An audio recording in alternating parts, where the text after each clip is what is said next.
హరే కృష్ణ. ప్రజలందరికీ ప్రణామం. సరే, ఈ వీడియో ఎంతవరకు వెళ్తుందో పంపించండి.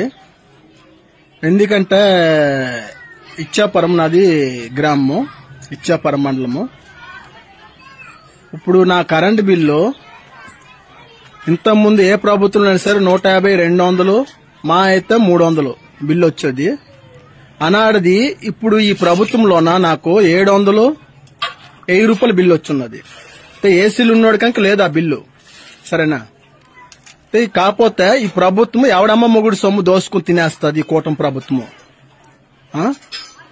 ఈడిచ్చిన పథకాలు ఏ లేవు. సూపర్ 6 అన్నాడు. మా ఇంటికి ఇంతవరకు ఒక గ్యాస్ సిలిండర్ రాదు. గ్యాస్ సిలిండర్ కోసం నేను గ్యాస్ కంపెనీకి, బ్యాంకుకి, నేను ఒక సచివాలయం ఒక 20 సార్లు తిరుగుతాను. పని వదులుకొని మేము ఈ గ్యాస్ సిలిండర్ కోసము ఈ బ్యాంకులకి, గ్యాస్ కంపెనీకి తిరుక్కోవాలా?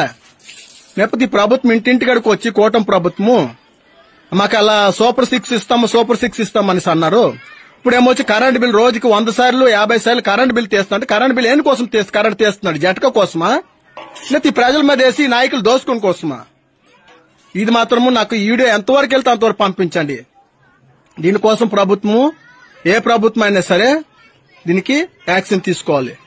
ఏసీలు ఉన్న వాళ్ళకి బిల్ రాదు. మాకు ఏటీ లేని వాళ్ళకి ఒక 2 ఫ్యాన్లు, ఒక 2 బల్బులు కాల్సిన వాళ్ళకి ఈ కరెంట్ బిల్ వస్తుందంట.